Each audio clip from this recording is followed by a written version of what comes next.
بەشێکی تایبەتی کە لە نوێترین ئەڵقەی بەرنامە جوانەکەی ڕەنگاڵە لە گشت بینەرانمان بێت. ومێ دەکەم ژیانتان پراپور لە ئاسوودەیی و بەختەوەری بێ. من سایش محەممەدی ئەمڕۆ لەگەڵ یەکێتر لە خاتونە سەرکەوتوەکانی شاری سنا کە لە هەموو بوارێکی هونەرا دەسرەنگینە لە چنینی فەرش و دوورینی جلوبەرگی کوردی پیاوان و خانمەکان لێزانێکی تایبەتی هەیە لە هەمان کاتا بەڕێوبەری کۆمپانیایەکە. من ئەمڕۆ لەگەڵ خاتوزاران مێمبەری گفتوگە و چاوپێکەوتنە مامادەیە هەتا کوونێ کۆتایی بەرنامە ئەمڕۆژ هەر بە دیاری شاشە و بەرنامە جوانەکەی ڕەنگاڵە بمێننەوە.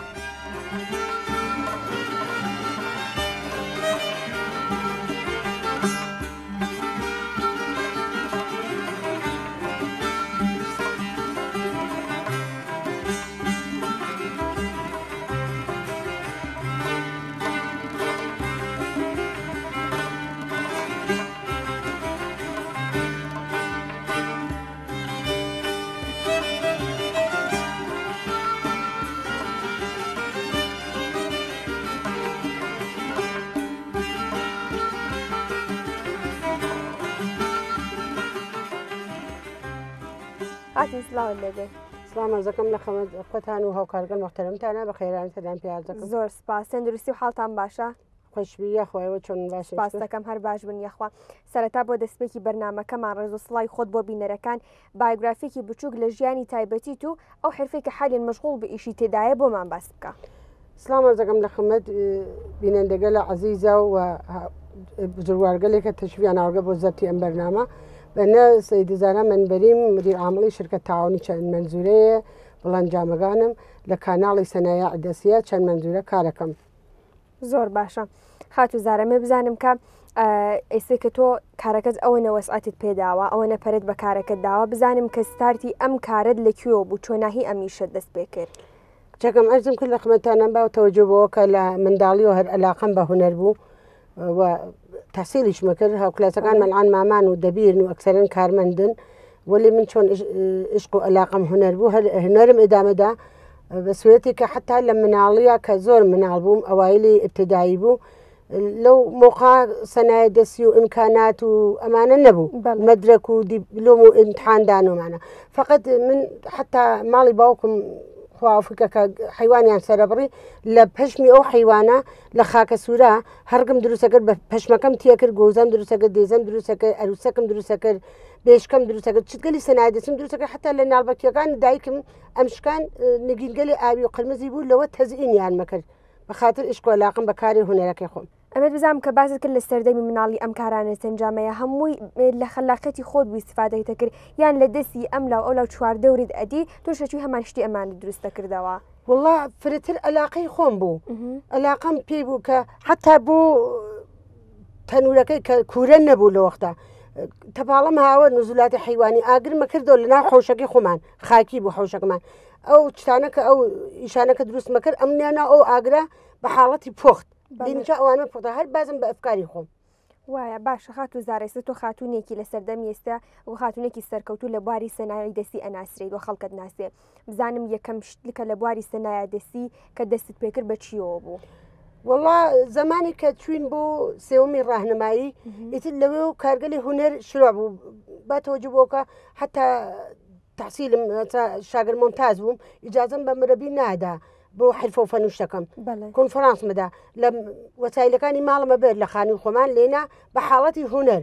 بۆ دەرسەکەم ئەوە حاڵەتی هەم هونەر هەم کۆنفرانس بۆ تەدریسەکەم دوایش کە ئیزدواجم کرد لە تاران بووم و تا ئەوای لە ئینقلاب لێنی چا بوو کارخانەوشە کاموامە هێنا گوڵوشە مەچنی بە قولاب شروع مەکرد بە کاری قولاب بافی بافتنی مەکرد کارگەری دەست ئەنجامەدا بۆ کارخانەکان 100 دانە 150 دانە گوڵم دروستەکرد بۆ ڕووتەختی بۆ ئەروس بۆ کارگەلی تر.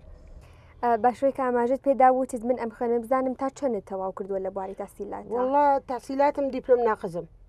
باشە ئەستی بزانم کە چۆناهی بوو دوای چەند ساڵ ئیشکردن و بەردەوامبوون و توانیم لەم شرکەتەی سەوکو بەڕێوبەری ئەوێ لە بەشی مدیر عاملی ئەو شرکەتە تۆ وەرگیراوی.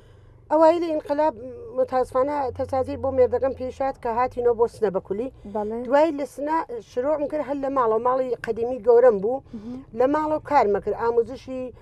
ئەم کارگەل ماکرد مەکرومە مروارید کارگە هەر لە ماڵە شاگردەکانە هاتنە ماڵە و لەوێ ئامۆزشم بیاندا ئەکسەر شاگردەکانیشم باتەوەجە بەوە بەزاعات بوون هەر ڕایگان بۆ ئێحسان بۆ سووا و فێریان مەکرد و دوای خۆیچم ڕشتێتر دوارە فێرەوە وەلی دوای ئەوە کە شروعم کە لە ساڵی هشتا و پەنجا و شرکەتم بە ئیسپات گەیان شرکەت تعاونی گەرەکم بۆ گاوداری لێبم دوای ئیداری تعاون تەشویقمی کرد بەوە کە شرکەت تعاونی سەبتکە و زمانی ئاغای مەمەنتابادی بوو شرکەت تعاونیم سەبت کرد و شروعم کرد بە کاری سەنایە دەستی دوایی بۆ مەکرومە و بۆ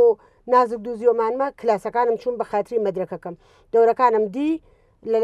فەردە بە ناو خانم عباسی یا خانم علی ڕەمایی لەوانە چەندانە مەدرەکم لە مرەبیەکان گرت و دوای مەدرەکم کرد لە شوۆنیا شروعم کرد بە کارگا لێدان و دوکاندانیان باشەوەی کەمە زیاتر لەسەر و شرکەتەکە قسەمان هەبێ چۆناهی بوو بە چ مەراحلێ تێپەر بووی تاکوونی توانی ئەو شرکەتە بە ئیسبات بگەین والله زەربە مەسەلە قەدیمیمان بوو کە یانوت حەفخانی ڕستەمی ئەبێ لە ئازای خانوادەی خۆم شروعم کرد کلی ئازای تەعاونیەکەم 9 نەفەر بوون ئازای خانوادەی خۆم کچەکانم بووکەکانم مێردەکەم وە لە ئاخر بەڵێ کەواتە یانی لەوان دەست پێ کرد بە هاوکاری پێکەوە کارتان ئەنجامیە شرکەتەکەمان بێسپات گەیان شرکەتەکە مەراحلی زۆری بوو ئەشێ کلاسەکانی بڕواین دەورەکەیمان توای باوەڕدایت و بات سەبمان کرد لە ئیدارەی سەبتا دوای ئیتر شروعم کرد بە مغازەلیدانن باشە کەسێک کە توانێت و شرکەتانە بێسپات بگەێنێ بێ پێشتر لەگەڵ مەجموعەیەک ئاعزایە خەریکی کارێک لە بواری سەناعی دەستی بێ اینجا ئەتوانێت هەمانکاریەوە حتا بۆ سەناعی دەستیش نەبێ بۆ شغڵگەلی تر بێ بۆ تەوامی شغڵەکان ئەو شرکەت تەعاونیەشی بە ئیسپات بگەین دوای ڕشتەکەت ناویە ئەنجام بدەیت باش ئەو شرکەت تەعاونیجا کەمتر لە 7 نەفەر نابێ 5 نەفەر ئازای ئەسلیە 3 نەفەر هەیەت مدیری ئەسلیە بازرسی ئەسلی و ئەلەل بەدەڵە بە 7 نەفەر بێ کافیە بعد 7 نەفەر ئیتر هەرچی بیشتر بێت چلەوە خاسر زۆر چاکەمێ بزان مێستا کار و چالاکیەکانی ئێوە لەنێ ئەو شرکەتەیە چۆناهیە چ کارێک زیاتر ئەنجامەیەن والله ئەکسەری نیروەکانی من مەشاغڵخانەگی کارم بۆ کەندا دەگیان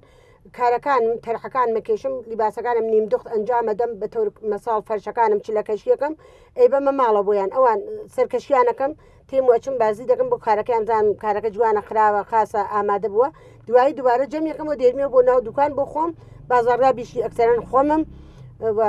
بۆ داخل و خارجی کشوەر ئیسفادە لێک حالی نووسی چەند کەس وەکو ئەوەی کە ئشتغاڵزایەکی تۆ ئەنجامدا بێت چەند کەسیسە بۆ ئێوە کارەکە وڵا بچووکتر لەوە مۆلی بە لطف خوا و نزیک 42 نەفەر ئیشتغاڵزاییم بوو قبل از کۆرۆنا متاسفانە بە دلیل کۆرۆنا هاتکەسە سەر ئائیسە لە حاڵ حازرا 9 نەفەر مەس و بەخۆمەوە 10 نەفەر مەشغوڵی کاری هەموویان خانمن کە کارت پیان ئەکسەران خانمن باشیانی یا بە سەرپەرستن یا سەرپەرست خانەوادەن یا خانمگەلێکن حتا دانیشتجوون باتەوەجە بۆ کە فعلا شغڵێکیان نییە مەجبورن کارکەن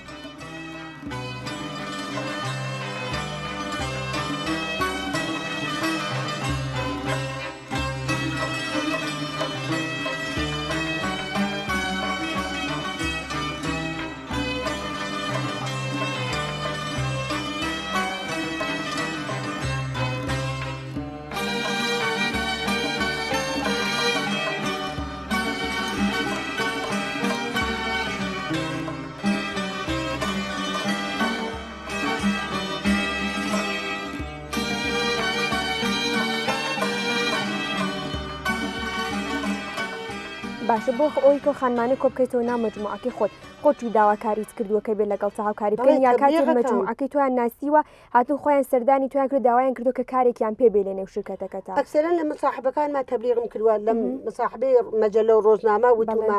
لە ئیدارەکانە لە نمایشگاکانە ئیبلاغم کرد کە احتیاجم بە نیرو هەست ئایسیج لە تواوی ئوستانی کوردستانە ئیبلاغم کردوە کە احتیاجم بە نیروی فەرشواف و گڵێن بافەز بە دەرسەدیگی بانەوە حتا هەر ئیدارەیە هەر اتحادیەک هەرچێ مەبلەغ من 100 من حەقدەست ئیزافەیان بیان میروم لازمە باشە ئێستا نێو شرکەتێکی ئێوە چ جۆرە کارایەکی دەستی ئەنجامەدرێ فەرش ئەنجامین گڵێم ئەنجامین کلاشە چنین کاری لیباسی کوردی چۆخۆڕانک لیباس کوردی کاری خۆمانژنانە و مناڵانە دروستەکەم لە نظر اقتصادی چۆ زایعاتی تۆلیدەکەم بە تۆری مەساڵ کۆڵکەی قاڵیەکەم کە پەشمەکەیە ئەیکەم بە کووسن لە سەرقەیکی پارچەکانم ئەروسەگەلی جوان دروستەکەم چلتیکە دروستەکەم ئاینەگەل و ئاینشتم دانوشتەی چلتیکە دروستەکەم باشە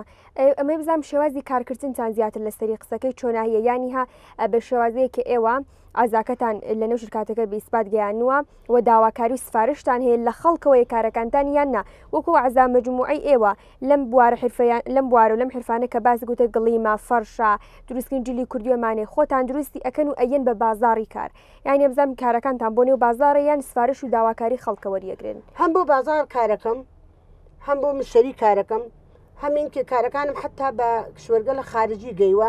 سفارشان نروژ ئوسترالیا ئامریکا سفارشان مەسەڵەن خانەوادەکەیان تێن کارەکەمە بینن لە نەزر کاناڵە یا کەسی کڕیویە جەناب و کڕیتە تعریفی لێ دەکەی ئەوانش ئێژن ئێمە لازممانە بێ بعد سفارشەگرم و بۆیان نەنێرم مێ بزانم لە جەرەوەی وڵات زیاتر داواکاری و سفارشەکانتان لەسەر چ بەشێک لە شرکەتەکەتان بووە وڵا ئەرزم کردی من ئەکسەرن نمایشگاگەلی سلێمانی و هەولێر و ئەماناچم داخل کشوەری ئورومیە چووگم ڕزایە منتەقازات شمال چووگم تاران بۆ جەمیلات مەسەلا بینەن ملەلی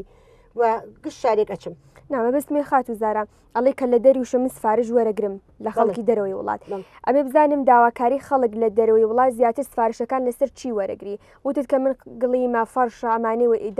کارەکەی ناشکەکە لە نظر ئیدارەکان و ئیدارە بە تۆر مەساڵ من چوومە سەر بانک فەرزان قستم داوەتەوە کارمەندەکەی بانک فەرچەکەمی دیوە جوانە قیمەتی خواردترە بازار کەمتر لێ مەسێن دەڵا کەمتر لێ مەکڕێ بعد وتی وڵا فڵانە کەس بە تۆر مەساڵ ئەڵێ دکتۆر حەمیدی پێمی سفارش داوە کە ژێجانمازی بۆ دروستکەم یا کارمەندگە لە ئیدارە کە ئەم ناسن و ئەکسەرەن ئەچمە ئیدارە کارم هەیە ئەژن فڵان سوخمەمان لازمە کلااو دەسماڵمانەوێ بعد سریکتریش خانمگەل ئیسا لە نظر ئاغەگەل و کۆمەک باغەگەل من ئەکسەرەن جلوبەرگم هەیە بۆ کرایە بۆ خانمگەل کە تکراری لەبەر جلوبەرگی تکرایی لەبەر ناکەن ئەشی حداقل ئەو کابراایچە بە نێخوا بچێ بۆ شاید و یاهین برایە یاهین ئامۆزاگە یا هەر کەسەکەس ئەشی 2 میلیۆن هەزینەکە بۆ جلوبەرگی جوان و تکراری نەبێ بۆ ئەو خەیزانیە یا بۆ کچەکە یا بۆ کوڕەکەی ئێمە لێرە بە کراها پێدەن کامل بە قیمەتی فرەخوار کە ئیتر هەم ئەو کارەکەی بەڕێ کەوتووە هەم بۆی مش تەبلیغەکە هەرەوەی جێ وەڵام من کراهام کرد توش کراهایی بکە بازم ئەو چ خۆی بازاڕیابیکە و تەبلیغێکە بۆ کارەکەمە وایە خات و زارۆنی کە دیقەتی ناو کارگاکەتانمدا بێ شتی و کوردەواری زۆر بە چاوەخواستە لە جلوبەرگە لە شەدەکانە دڵیام کە گرنگیت بە جلوبەرگی هەموو ناوچەیەکی کوردستان داوە مزانم ئەم کارش تەنیا خۆتی ناو کارگاکەت ئەنجامی ئای یانە ئازاکەتێکە لە نێو شرکاتەکە ئەم کارانت پێدا دروستکردن جلوبەرگ کولەن مدیریەتی خۆمە کولەن مدیریەتی و ئەفکاری و تەرحی و ڕۆیشی خۆمم وەلی خوب کارم بۆکەن چرا مەسەڵەن سخمەکان تەرعەکان یەکێشم ئەیبن لەبانیەوە مرواد و مەجۆ کارەکەن و بۆ میتێنە و حەق دەستیان پێدە هەرو نۆکەسی وانە شرکەتەکە خەڵکی تریشی لە ماڵ ئەنجام حاشی شار هەر لە حاشی شارە تێن لە ناو شرکەدا تحویل یەکرن لە ناو فروشگای تەعاونیەکە تحویل یەکرن ئێبن دروستیەکەن و دوای ئێتێنەوە حەق دەستیان پێدە باشە ئەوەی کە ئاماژە داوتت من لە نمایشگاکان پێشانگاکان تا ئیسە بەشداریم کردووە ئەمێ بزانم لە ناو پێشانگاکان زیاتر تۆ چ کارایەکی خۆت بە نمایش داوە تاکو خەڵک زیاتر بە کارەکانت ئاشنا بێ هەموو کارێکم ئەرزم کردی هەم فەرشەکانم هەم کارگەلی کڵاو دەسماڵ هەم لیباسی کوردی هەم لیباسی پیاوانە حتا سنتگەل قەدیمی ڕعایەتەکەم کارگەلی قەدیمی ئەلان جلوبەرگ متاسفانە ژنەکان دروستی دەکەن یا ئاسینەکانیان کوڵا یا ئاسینەکانی قاچیان لە دەرەوەی من ئەوانە قبول ناکەم من سنەتی قەدیم ڕعایەتەکەم پیان خۆش وێ کڕن پیان خۆش نا من جلوبەرگی کوردی یانیش یانی کورد یعنی ئەو ئیدە و ڕەوش و کردار خۆدە لەبێت نەبێت نینکە خۆ بەختی تەنی کەمە بیکەم ئەبێ بە ماکسی ولی قۆڵی نەبێ ئەوێ بە لیباسی تونیک و ئاسین کۆتا ولی جلوبەرگی کوردی یانی کوردی حتا منیسە خەریکم بۆ ئاغەگەل پوزەوانە ئاچنم بە مەرز بە خوری مەرز چەندانە کاریشم نیشانی ملی گرووە گۆروای بە نوشتەکەم پودوانەشتیان بە دووسەکەم سۆرانی و لفکە کە خۆمان ئەڵێن لفکە سۆرانی پیاوانیان بە دووسەکەم کە واقعان بێتە ئەسیل کورد وایە هەرێکا ماجد پێداوتی چەندانە لە کارەکانم نیشانی ملی گرتووە زین ئەتوانین بزانین کە کامێک لە کارەکان لە حاڵ حازرا گۆروای بنمە گۆروابەنەکەم نیشانی ملی گرووە کودای مەدارەکانم هەسەوە بوونەوە لە دەرەوە پێدانی نیشان بە دیپلۆمەکان و مەدرەکان و مجۆزەکانم ئیسەی جەدیدەن بۆ سوجاوە و پوزەوانەکەم خەریکم کارەکەم بۆ ساڵی ئایندا کە ئیشەڵا بۆ نیشان ملیەکە باشە سەبارەت بۆ دیپلۆمانی کاڵی گرتوومە بزانم لە چه حرفەیەکە توانیتە دیپلۆمەکان بگریوە چەندانە دیپلۆمیشت وەرگرتووە والله جوازەکانم جواز سەبتی شرکە تەعاونیم هەیە جوازی تاسیسم هەیە جوازی سەنایەدەسیم هەیە جوازی مرەبیگەری فەنی حرفەییم هەیە دیپلۆمەکانم جلوبەرگی کوردیە یعنی ئەلحاقی بە معنای کوردی و فارسی و گشتێکە پیاوانە جوازی دەفنەوازیم هەیە، جوازی مەکرومەم هەیە، جوازی منجق و مرواریدم هەیە، زۆر جوازگەلم هەیە. ئەیسە لەسەر هەمووشیانە هەر بەردەوامیت کارەکە یان لەسەر تعدادێکی مەحدودیانە؟ بەڵێ وەڵا لەسەر گشتی هەر کارەکەم. باشە تازە شروعی خەریکم بە مەغز خۆم فشار تێرم کە ئیشکەلێکی جدید ئەنجامم، کارگەلێکی جدید ئەنجام بم. وایە لە ئینتەرنێتیش کۆمەک ناگرم. هەمووی بەهرەگیری لە خەلاقیەتی خۆتە لە مەغزی خۆ. زۆر باشە بۆ تەرحانە بۆ ئیزانەی کە دێتە مێشکە تەنیا خۆتی یان گفتوگۆ و پرسیش بە چواردەورت ئەکەی بۆ نمونە ئازای شرکەتەکەتان هاوکاریشتان هەیە پێکەوە؟ وەڵا هەر خۆمم. حتا مناڵەکانی خۆم ئەلاقییان نییە، چرا بووکەکەم و کچێکم بۆم کارەکەن وەلی هەر خۆم کارەکەم. دانیشم فەرەکەمە خۆیە ئەم شەو مەسەڵەن کۆڵوانەکەم بە چ تەرحیتر دروستکەم کە نەبێ لە هیچ کوێ نەبێت تکراری نەبێ تەرحیتر کۆڵوانە جدید دروستکەم. باشە لە چ ڕێگایەک و توانی زیاتر کارەکانت بە خەڵک نیشان بە زیاتر خەڵک بە کارەکانت ئاشنا ئەکسەرەن نمایشگاکان. کام یەک لە نمایشگا بوو بۆ هۆکارەوەی کە زیاتر کارەکانی تۆ بەرچاوی خەڵکەوێ؟ والله ئەکسەرەن بە لوتی و مەرحەمەتی مدیرکولەکانەوە مدیرکولی گەردشکەری ئیدارەکار سەنایەت دەستی فەنی حرفەی چۆن تبلیغان خۆیان ئێژن لە نظر تعاون و بەناو مادەری تعاون شناختە شدەم چۆن 34 ساڵ سەوابقە کاری مەست شرکەتە کارەکەم لە نظر سەنایەت دەستی شەیجە و پایە ئەوڵ لە نمایشگاکانم لوتفەکەن و ئەمنێرن لێنا کارەکانمیان پێخۆش کاتە بۆ هەر پێشانگایەک خۆیان داواکاری لێکن تاچی ئەوان داوەتکەن تای بچین هەنی جارێ بۆنمە خانمەکان لە بواری سەناعی دەستی خۆیانە چون کە مجەوز دەگرن خۆیان بە تەنیایی بتوانن پێشانگایەک بکەنەوە. والله هەسمان ئەڵان چەند نەفرێکمانە سەرمایەیان بووە من سەرمایم فعلەن نی عەرزم کردی زەرەری زۆر بە ملماهات نزیکی 200 میلیۆن تومەن زەرەرم کرد نزیک 3000 دەست لەباسم تۆلید کرد بۆ عێراق دوایی کۆرۆنا هات و خۆم نەخۆش کەوتم و سوتام 60% سوتام و ئیتر نەمتانی متاسفانە بڕم زەرەر زۆرم کرد ولی ئەکسەر ڕەفیقەکانم ئەڵان کە خۆم معرەفیانم کرد بۆ نمایشگاکانی سلێمانیە ئەلان ئەقامەتی ئێوەیان گرۆ و لێنا نمایشگای دایمیان لێداوە.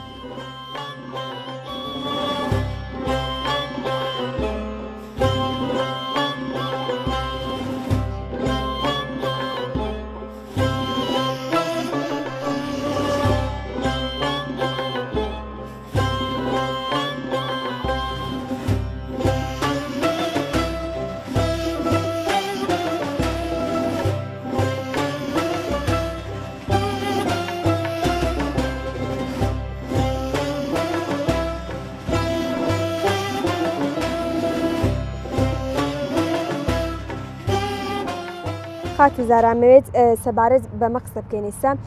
هەروەکە ناو قسەکانت ئیشارەت پێکرد وتت بەشی جلوبەرگی پیاوانیش من دروست دەکەم جلوبەرگە کوردیەکان ئەمە بزانم هەر خۆتانن کە ئەنجامیەوی لەگەڵ و خاتونانەی و ئیشتغال زاید بۆیان کردووە یان بەشی دوورینی جلوبەرگی پیاوەکانت داتە بە بەرگ دوورە پیاوەکان بۆت ئەنجام بن؟ والله جلوبەرگی پیاوانەکانم چکۆلەکانی ئەوە کە چکۆلە بێت تۆزێ ڕاحەترە بۆم خۆم ئەیدونم بەڵام ئەو گەورەکانی بە پیاوە دەدەم. باشە خۆت ئەمە لە کیەوە فێر بووی کە شێوازی دوورینی جلوبەرگی پیاوانیش؟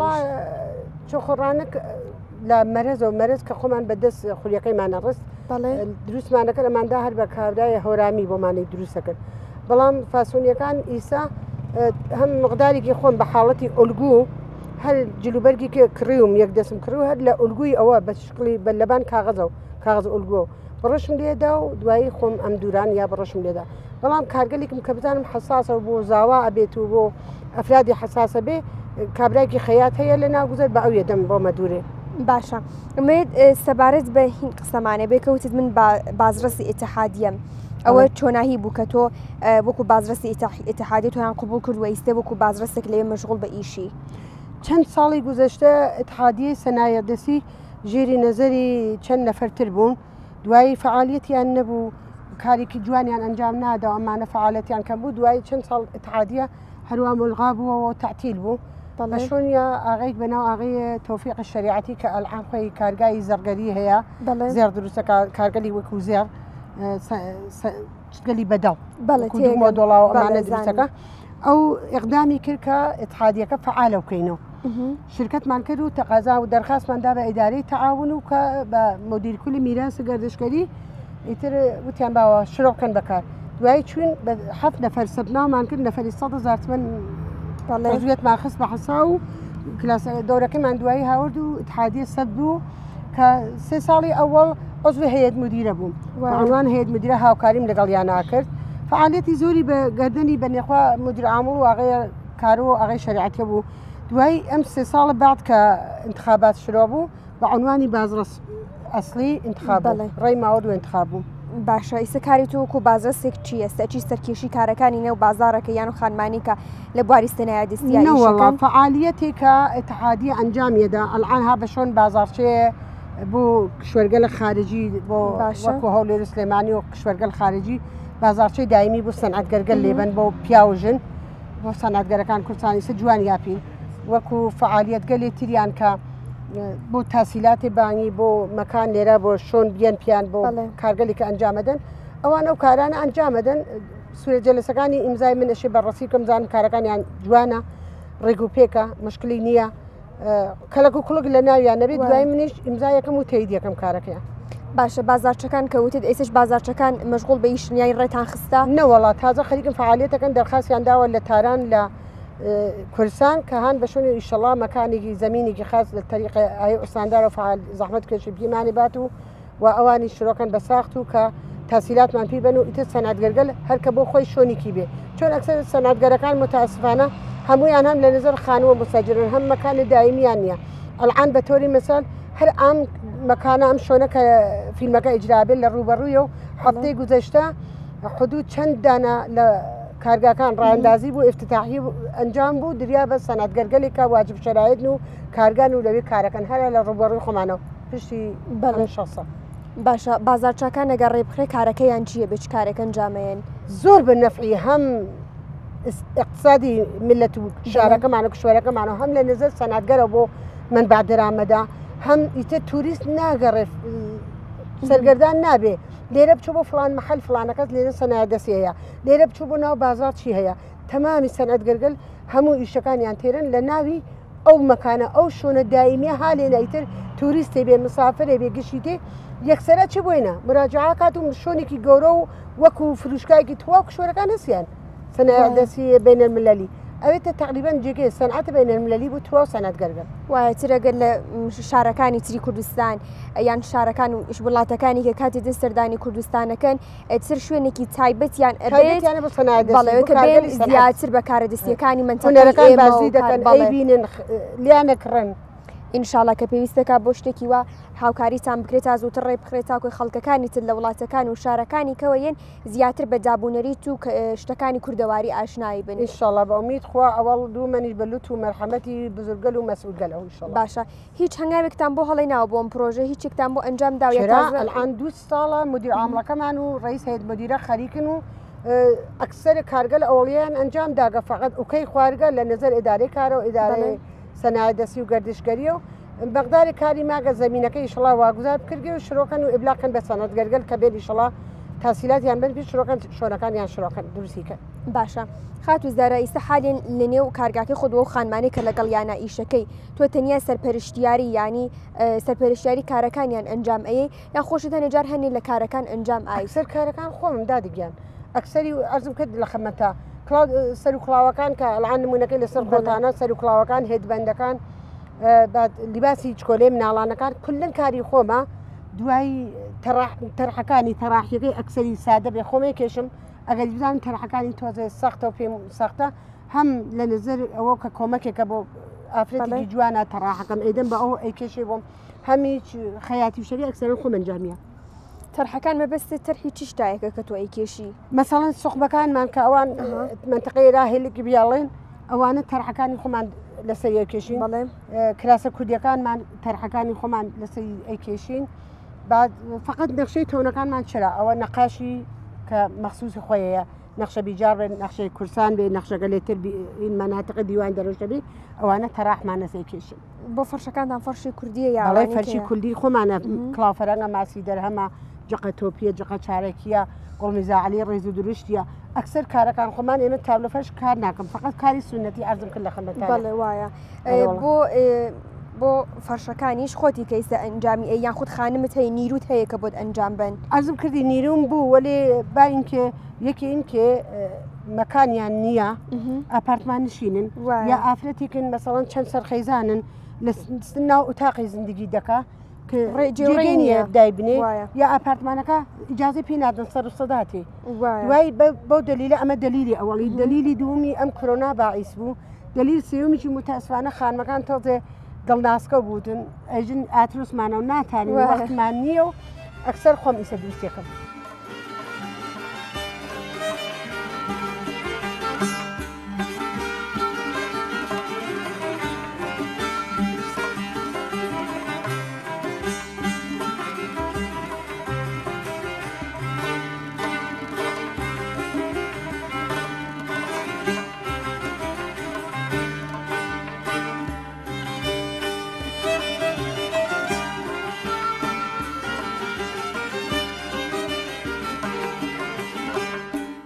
خاتو زاران لە بەشی پێشووتری بەرنامە وتت کامەوێت پەرە بم بە کارەکەم و کارگایەکی گەورەتر بکەمەوە.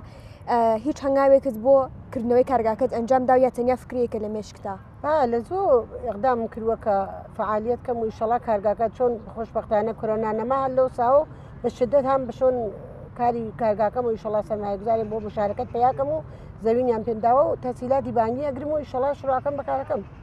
باشە تەنیا تیکە زمینێکیان پێداویان خۆت دروست کراوە کارگاکەش کە تۆ ماتڵی کە بچین پرسۆنەلیتی ئستیغدام بکەیت؟ فقط زمینی خامیان پێم داوە و بە ئیمتیازەکانی و دوایەشی خۆم ساختلی بم. باشە خاتو زارامێ حالین کەیستە ئاماژت پێداوتن ناو کارگاکە کاری فەرشە و گلیمە و دروستنی جلوبەرگی کوردی و ئەم کڵاوانەیە کە دروستیەکەی ولی کاتێک کە کارگاکەت گەورە بکەیتەوە پێویستەکە کە پەرش بێ بە هونەرەکەت هونەری سەناعی دەستی تری شتێکەڵاو بکەیت ئەتەیەکە کاتێک کارگاکەت کردەوە و کارگای گەورە چ هونەرایەکی تر لە سەناعی دەستی بێنتە ناو کارگاکە؟ لە سۆبەت و بەیانەکانم عەرزم کردی لە خدمەتە لە ناو کارگاکە ئەگەر فیلمەکانیش دێری هێنابێ من لە نظر اقتصادی چۆ بە خاطر ئەوە زەرر و زیان زۆر نەدەین لە کارگەرێکی مەسەڵەن کوڵکەی قاڵیەکەمان کە بەرپاچی بیاڵن پەشمی قاڵەکە ئەوە کە بڕشی ئەدەین لەو کوڵکە بۆ باڵشەگەل و کوسەنگەلی کە بۆ بان مۆبل ئیسفادەی دەکەن باڵشگەلی چکۆلێ دروستەکەم زیینەتی بۆ بان مۆبل بۆ ناو خەڵاتی بووکەکان بعد لە بڕشی قەیچی پارچەکانم ئەو تیکەیانە کە تۆزی گەورەترە ئەیکەم بە ئەروسەک بە جلوبەرگی ئەروسەکی چکۆلە بۆ تەوەلیدی منداڵان ئێبەن بۆ تەک خڵاتی بووکەکان ئێبەن و خۆشیان لێ تێزیینەتە حتا زەڕە ڕێزەکانی کە چکۆلەیە شای بژم 2 سانتە ئەوانیشە پەرت نادەم ئەیکەم بە چلتیکە بۆ سفرە ئاخت بۆ سەر یەغان سنۆخچە بۆ ناو تاقچە بۆ بان مۆبل دروستیەکەم بە چلتیکە دروستیەکە. ئەو چلتیکە مەبەستت چییە؟ ئاسەڕی بخچێکی مەسەڵەن بۆ ژێر سفرە ئاختی گەرەکە یا بۆ یەغان ئەو یەغانە قەدیمیەکان ئێسێنن بۆ بوو جەدیدەن هاتووەتەوە ئەو یەغانەکە دایانن تیکەیەک پارچەی ساتەن ئاسە ڕەگرم لایەی گەرەکە نەوار ئەوریبی بۆ شۆنی گەرەکە و لایەکە خەمە وەسەتی و لەو سەرقەیچیانە نەوارگەلی زیینەتی جوانی لێ ئەدەم و ئەیکەم بە هەر زەڕێکی هەر 3 سانتیسە مسەلس بێ مەرەباع بێ مستەتیل بێ دایرە بێ بە شکلگەلێکی جوان دروست یەکەم و دوختێدەم بۆ ئەو یەغانانە بۆ سەر ژێر سفراقتی بوو بۆ گۆزڵە بۆ پاش بۆ لیوان بۆ قەندان بۆ شکلات خۆری ئەوانەیە لێ دروستەکەم هەتا سەخمە هەر لەو چلتیکە کەوا سەخمە دروستەکەم. باشە ئەم کارش سفرچاسەدی خۆت ئەنجامیە یا بەشێکی ئەیە بەدەستخان مەکان کە بۆت ئەنجام بن؟ وەڵا ئەمانیش ئەکسەرین چور واقعان خەسە کنەندەزی تر نیشتنەکەم لێ گودەشکە خۆم قەیچیەکە با کەسی تریش تیکە نان خوارد ڕستقێکیش بۆ ئەو تەرەفە بێ یەک دوانێکمە چلتیکەم بۆ دروستەکەم خۆیچم کۆمەکەکەم خۆیچم دروستەکەم. باشە و تیکە پارچانێک کە ئاماژت پێداعەت کرد بە جلوبەرگی ئەو بووکەڵەکان کە دادنابوو تەنیایکێ بە جلوبەرگی بووکەکانیان بۆ شتی تریش ئیسفادەی ئەەکەی؟ نایتر قابل بە ئیسفادە نییە چکۆلەیە حداقلەشە لە 20 سانت و 30 سانت و 50 سانت کەمتر نەبێ زۆر چکۆلەبەی تێ بەدەر ناخوا وەلێ زۆر لەو تیکەگەلە کە هەست حداقل لە تاقی پارچە 50 سانت 6 سانتی ماوەتەوە ئەیکەم بەکراس یا ئەیسەیش بازم مەسەڵەن ئەچم جلوبەرگ فەرزەن خانمێکی وەکتۆ ئافرەتێکی وەکتۆ ئەڵێ زارەخان تۆزێ جلوبەرگی جوانم هەیە و سنەتی و حیفە نایدەم بیبەخشم ئەیوەنە بازار وڵا کەمیان پێداوە مەسەڵەن من بە قیمەتی یاتی وەسیلەیەک لە یا ئەبەی یا ئەیسێنم ئەیکڕم ئەیشوم و دوای بڕش یەدەم بۆ جلوبەرگی بووکەکە شتی جوانی بۆ دروستکەم. زۆر چاکە ئەم ئەوەی کە تۆ دیت لە زایعاتی کارەکەت دیسانەر هونەری تری پێ دروست ئەەکەی چۆ نایی ئەم فکرە جیاوازانە بە مێشکی دەگا؟ وەڵا وەختی دانیشم کە کارێکەکەم فەرزەن فکرەکەم و خوایە ئەم پارچانە حیفە گوناعە بۆ پەرتیکەم وەختی ئەزانم کارێتی بە مەس خۆم شاتێرم دانیشم فکرەکەمەوە وەکو مەسئلەی ڕاضی چۆن دانیشی بۆ شەو ئیمتحان دەرس خوێنی بەڵێ دانیشم فکرەکەمەوە چی بکەم کارێکی لێ دروستەکەم ئەوەڵ جار کە ئەگەر کارەکەی خراپبووی چە ئافرەتەن کارێکەکەن تۆزی زوو شکستە خوۆن تۆ زوو ناومیدەوەن وەێ نا هوەر کاری نییە نەخەستەبی لێ نە ناومیدبی من بارهاش کەسم خوارەوە بە قوڵی زەرب مەسەلە قەدیمیڵێ خواوەن تەعالە باریکم دەکا وەلی نام قەتێ بازم ڕاستە بمەوە بازم شکست ناخۆمیژم خوا گەورەیە ئیشەڵا خوا کۆمەکەکە ئەمیش بە ئەفکاری خۆم شتێکی جوانی لێ دروستەکەم ئەگەر ئەوەڵ جار خراببوو قەیچیەکە جاری دوو شتێکی چاکتر دروستەکەم وایە لە هەموو بوارە هوەریەکان یەکەم شت کە ئەو خانمانی کە کاری هوەر ئەنجامین بۆ یان گرنگە دوایە کە شتەکەیان جوان دەرچەوەی کەڵێ ئەو شتش کە دروستیەکەم بواری مادیاتەکەی خێرێکیشی بۆمی هەبێ ئەو کارە وردانی کە ئەنجامیە لە پەنایەوەی کە بۆ جەهیزەی بووکەکان یان بوو کەڵە چکۆلانە کە دروستیەکەی تەنیاوەی کەڵی باش دەکەم خستار نەشێت دروستی بکەم و ناو دوکانەکەم بێ خەڵک کە دێ سەردانی دوکانەکە کارگاکاکە یان خودەوەی کە بە فرۆشش ئەگاتە و جۆرە کارانێت سێ مەرحلێ هەیە یەکی ئینکی ئەوەڵ جار کە کارەکە تواوەقی ئەو هوەرمەندە ئەو سەنعەتگەرە تواوی خەستگی دەرەچێت تواشایە ئیشاکە جوانە زەریف دەراتوە ئیژێ هەم مشتەریمە بێ هەم منبع دەرامەدە مەرحلەی دووەمی ئەفراد خۆشی لێ دێ ئەیکڕێ مەرحلەی سێمیی خۆ مستەلمە منبع دەرامەدێکە بۆ خۆم وایە خات وزارە کارەکانی سفارشەکان کە وەری ئەگری تەنیا لە خەڵکی عادی یانی مستەقل بۆ خۆت کارەکەی یان بۆ لەگەڵ شوێنهایکی گەورەی شرکتێکی تر بوو بێ تەولیدی کارگایەکی تر بوو بێ داوای کرد بۆم نەبڵە 100 جۆر لەم شتم بۆ دروست بکە کاریش لەم بەم شێوازەیەوە قبوڵیەکەن والله عەرزم کردی ئەلان سریکی خۆم ئۆرگانەچم حتا مهمانی عادی کە شەوێت تۆزە بڕم بۆ مهمانی بڕم بۆ عیادەتی نەخۆشە شتێ ئیشەکانم لەوە تەبلیغەکە مێژم ئامە ئیشەکانی منە فعلەن متاسفانە گوشیم بوو لە کاناڵی گوشۆ یاندی وە خۆشیانە هاتم بازی لە پیشانگاگا لە بازی دیانەکەن وەلی چۆن گوشەکەم یان برۆ فعلەن کاناڵەکەم تعتیلا یەک دوو منیش هەر خۆم تەبلیغەکەم لە ئیدارەکانە ئۆرگانەکان ئەچم ئەڵێم پیان کە من فەرزانە چم بۆ سەبتی شرکت ئەچم بۆ نامێک لە ئۆرگانی ئیدارێک بۆ ئیدارەی بەرقی جێگەیەک بۆ سازمانێک ئەچم ئەڵێم کە من کارم ئەمانەیە حتا لەناو ماشین کە مسافرم تەبلیغەکەم کە من فڵانە کەسم ئەم ئیشانە ئەنجامەدەم ئەوە خۆی بازاڕیابی کە بوو ئیتر هەزینەی بازاڕابی نادەم خۆم تەبلیغەکەم خۆم معرفیەکەم ئیشەکانی چ معرفیەکەم تێم ئەیبینن وایە من بزانم کە ناو شرکتەکەت ئێستا فعالەتی شرکتەکە چۆنایی پێشەروا زیاتری کارەکانتان نیسە بەرەو چڕ و یەکەڕوە ئایا تەوای هونەرە سەنعدەستیەکان بەرهوداگریان کارەکانی خۆتە هەنێ سەناعی دەستیمانەی وەکو لە بواری قاڵبی سەر چەرمەکەی سە زۆر بەرچاوی خەڵکە نازام تا چەند لەسەرم شتانەش کارەکەن ئەرزم کردی ئەلان سەنعەتگەر زۆرە من هاوکارم هەیە دروستە ئەچین بۆ پیشانگا و بە خاطر منبع دەرامە دەچین جێگەیەکی پیشانگاکان منفعەتی عالی ئەوەیەکە هەر پیشانگایەک فەرزەن من لێرە هەڵسم بڕمە ڕزایە یا بچمە تاران بڕمە شارستانێتر لەوێ بە هوەرگەل و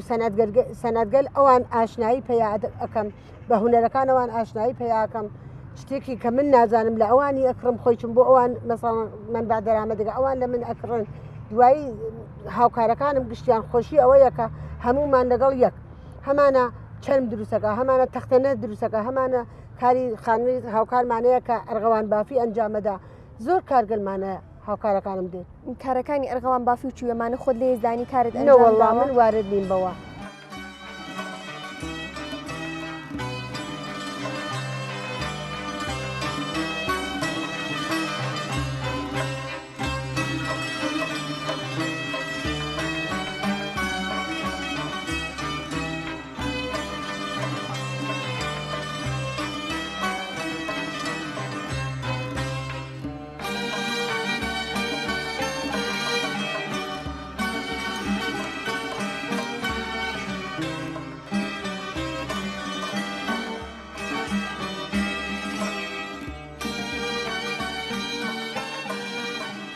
خات و زارەمێ بزانم هیچ کامێک لە مناڵەکانت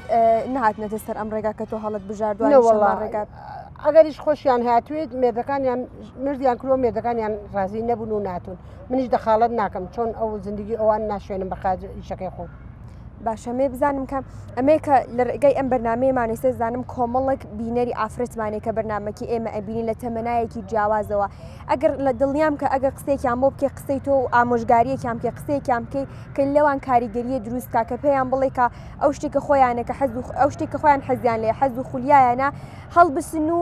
هیچ کاتە دێر نییە بۆی کە ئەو شتێکە حەز دەکەی دەست پێ بکەی ئەگەر قسەی تۆ چکۆلەترین کاریگەریش لەسەر ئافرەتانی دروستکە وەکو ئافرەتێکی سەرکەوتو چی بۆ ئافرەتانەڵێ کە ئەوانیش هەڵبسن و ئەو شتێکە حەز و خولیای خۆیانە دەستی پێ بکەن و ڕێگا و هەنگاوێکی بۆ هەڵبگرن شکۆلەتر لەوە مەکە من بە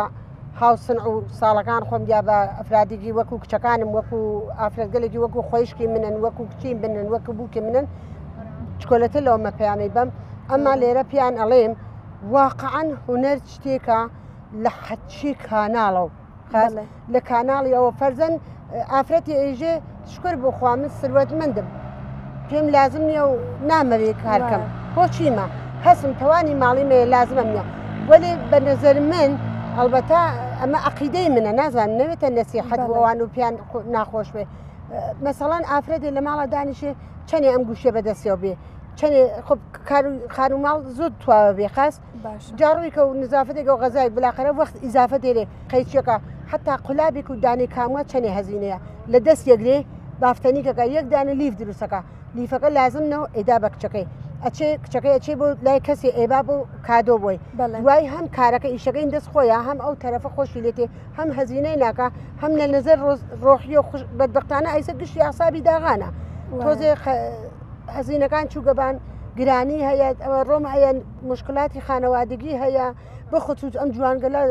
خانەوادە هەست کاری تەلاقیانە کچیان جیابێتەوە کوڕیان جیابێتەوە خەفەتیانەیە کوڕیان بێکارە کار و شغڵێکی نییە خۆ بۆ کارگەلی هونەریە سەر خۆیان گەرمەکەن ئاساب ئارامە وەسەشتی هەر ڕۆژە یەک دوودانە مسەکن بخۆن دوو کارێکی جوان ئەنجامەدەن سێ من بە دەرامەتی ژێ قەی چیەکە با بێ لە ماڵە هەر بە کادو بیدەن بە فەقیر و فقەرا قەی چەکە حتا بە ئاسانی بیدەن بە فقەرا وەلی خۆ شتێکە هونەری دەست جوانە بەڵێ خات و زارامێ ڕێی تۆ جەنابەت لەسەرم قسێکە ئیسایی کەم وەری بگرم ئەوەی کە لە سەردەمی ئێستەیە ڕۆڵی ئافرەتەکان نەخشی ئافرەتەکان لە پێشکەوتنی کۆمەلگاکان لە زۆرێک لە بوارە هونەریەکان مەجالە وەردشیەکان چۆناهی ئەیبین هەستەکەی تا چەند توانیم یانە ئەو ڕێچکەیە بشکێنکێتر وەکو سەردەمی پێشووتر نەبێکە کاتێگەر هاوسەریان باوکیان برایان کە پێیانەوت حەقی نیە فڵانکار ئەنجامبێتتر ئەو حەز و خۆزگەی خۆیان وەلا ئەناو ئەوە هیچ ئێتە هەنگاوێکی تریان بۆ هەڵنانە تۆ لە دیدی خۆتەوە لە سەردەمی ئێستێ لە حاڵی حاضر تا چەند ئەو گۆڕانکاریانەی لە ڕووی ئەوەی کە ئافرەتەکان توانین یانە ئەم ڕێژکە بشکێنن بەرچاوت کەوتووە وڵاو بوو کە زمانی قەدیم هیچ باوکی هیچ برای ئیجازەی نادە بە ئافرەت حتا تەحسیل ئێدامە بە کاری تەحسیل وەلێ ئیسە زمانی کەوتوین یەک دانە ئافرەت کاری 100 دانە پیاو ئەنجامەدات قەیچیەکە شاید ئەو ئافرەتە دەرسیی تواو کردوێت تەحسیلیشی تواو کردوێت قەیچەکە با هونەریش و با ڕشتێ هونەریش بزانێ شاید هەر ئیمکان پەزیر نەبوو شاید دەورانی هات هەر نێتوانی بڕتە سەر شغڵی بڕتە پشتمیز چێشکالی کەس خانمی خۆی بێ حقوقگیری خۆی بێ خانمی ناو خانەی خۆی بێ مدیر عامل خۆی بێ لە ماڵ خۆیان بێ کاری هونەرکار قەیچیەکە وایە هات و زارەتی بە پێی شەرایەت و مووقیفت بە پێی مۆنە تەمەنەکەت بە پێیەوەی کە ئتم مناڵەکانت کە گەورە بوونتە بەپێی هەنێشت کە لە ڕۆژگارە یەت بەسەری مرۆڤەکانە تایسێ بۆ یەک چرکش ئەو بیرە لای خۆ دروستکەی بڵێ ترمێ و بەتاوەتی واز لەم کارم بهێنم ئەتی کۆڵبیت مادووبوون ئەوەی مادووبوون و هیلاکبوون لە کارەکەت وای لێ کردی بیکەیتە بڵێ وازێنم لە کارەکەم وەڵا کچە جوانەکەم ئەرزم کردی ئەکسەرەن هەر ئام هەفتەی گوزەشتە لە ئیدارە پێمیانوت خانم من بەری بانشست بووی ئیتر دەست لە کار ناکێشی وت منەوەڵا من ئەوڵی جوانی من تازە شڕام کردوە بەکار کارگالێ دێم هەر خەسە نابووە خەسەی ناوم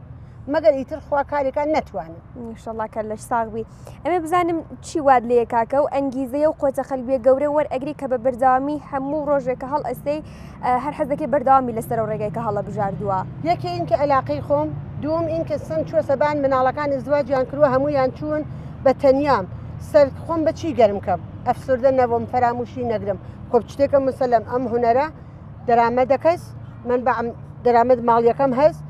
دەسم لە گیفانی خۆمە جلوبەرگی خۆم بۆ خۆمە کڕم هەرکوێنە خۆش بێ ئەگەڕم پێ و هەم ئینکیچ هونەرێکم ئەنجام داوە وایە باش توانیمتە لە ڕێگەی هونەرەکەتەوە ئەلبەتە زۆرینە هونەرمەندەکان بەتابە لە بواری سەنایی دەستی هەموو کات کێشەی هەموو کات گلەیی یان هەیە کە لە بواری پارە و مادیات تۆ ناتوانانی دوای زەحمەتەکانی خۆی تەنانەت بۆ وەربگرێ ئەمزانمەکو خاتونێکی هونەرمەند توانیوتە لە ڕێگەی هونەرەکەتەوە ئەو شتێکە بەدەستی ئێنی بێکێتە بژێوی ژیانی ڕۆژانەتی لەسەر هەستا بکەیت 100% ئەرزم کردی من زمانی مێردەکەم یەکی لە دەوڵەمەنگەل و سرۆتمەنگەل ئەم شارە بوو بە دلیلی متاسفانە تەسادف و نەبوونی بیمە شکستی زۆرم خوارد تەمام چەند دەست خانوم بوو هەموویمدا بۆ دیە ئەلان خۆم مستەجرم ولی هەر من بەعدەرامەتم کاری ئەم هونەرمەسا خەرجی ماڵەدا کرایە ماڵەدا خەرجی مناڵەدا کادو هەموو شتێکم باشە خات و زارم پرسارێک لێ بکەم ئەگەر بگەیت تۆ بە سەردەمی پێشووترت تەمەنی گەنجێتی تەمەنی مناڵیت دیسان هەمان هونەرکە هەڵە بژارد و هەڵێ بژێریتەوە ئەرە وەڵا بڕمە دۆران مناڵی بازم هەرۆ کاران جامەدە باشە تا مدیریەت يعني بانترین مدیریەتی ڕوئەساییە ئۆرگانم پێ بنگەرەکەم نییە بە بانترین قیمەت و حقوقەوە لێ هەرێژم هونەرەکەی خۆم. باشە خات وزارەمە کۆتا پرسیارم لە جەناب بدەمە بێ کە ئینشەڵڵا زەمانی بوو کە کارگاکەت کردەوە و کۆمەڵە پرسۆنەلیشت وەرگرت سەرجەمتەوای کارە هونەریەکان دە شتانەی کە ناوت بردوویستە لە سەریانیش بەردەوامی دۆ فعالیت و چالاکیەکانت بەگشتی لە ڕووی هەمووی ئەم شتانە و 5 ساڵێتت لە داهاتوی خۆت لەکوێیە ئابین هەستەگەی کارە هونەریەکان و سەنایە ئەی دەستیەکەتت تا کوێ گەیانوە ئەگەر ئیشەڵڵا خوا تەمەنم پێ بدا و ئەو ئیمکانمە پێبا کە زیینی بمینم و هیچ کە نازانێت یەک ساعتی ئایندێ خۆی فقط مەرگی تیانەوێ ئیشەڵڵا ئایندێک ڕۆشن مەست کە ڕۆژێت جەنابیشت و مەسئولگەل ئیشەڵڵا تەشی بێرن بۆ بازدیدی کارگاکەم کە ڕەونەقی زۆر جوانم پێداوە لێریچە بە توا ئۆرگانەکانم وتووە ئیشەڵڵا بۆ ئفتتاحیە هەمووتان داوەتەکەم ئینشاءڵڵا. زۆر خۆشحاڵ بووم چاپێکەوتنی ئەمڕۆ لەگەڵ چوار لەگەڵ خاتونێکی ئەوە سەرکەوتو گەورە گەلێک دڵخۆشت کردین گەلێک گەورەست کردین بەم چاپێکەوتنی ئینشاءڵڵا کە هەر سەرکەوتو بیت و لە داهاتوویەکی زۆر نزیکە بە هەموو ئاواتانی کەماوتە ئینشاءڵڵا پێیەگەی. منی شەروە خۆشبەختم لە ئاشنایی جەناب و ئافرەتێکی جوان کە ئاوا لەم کاناڵە و خەریکی فعالیەتەکەی ئینشاءڵڵا ئارزووی موافقەتە بووەکەم تەرەقی بکەی ڕۆتوەگەلی بانتر بچی ئینشاءڵڵا خەسەنەویش ئەرزەکەم بە خۆتان و بە توا هاوکارەکان. سپاس دەکەم دیسانگە لە گەورەست کردین هەر ئینشاءڵڵا کە بمێنی بۆمان نمونەی خاتوونی سەرکەوتو وەکو تۆ هەر زیاد بنا کۆمەڵگەمانە ئینشاءڵڵا بە ئومیدی خوا. ئەزیزن خۆشبیە بینەرانی ئەزیزی من گەشتینە کۆتایی بەرنامەی ئەمڕۆ سپاسانەکەم تام ساتێمەتان جێنهێشت هەر بە دیاری شاشە و بەرنامە جوانەکەی ڕەنگاڵە لەگەڵی مەیابوون هەتاکوونێ پێشکەشکردنی ئەڵلقەیەکی نوێی تر لە بەرنامە تایبەت و جوانەکەی ڕەنگاڵە هەمووتان بەخوای گەورە سپێرم هەر شاد و بەختەوەر بن.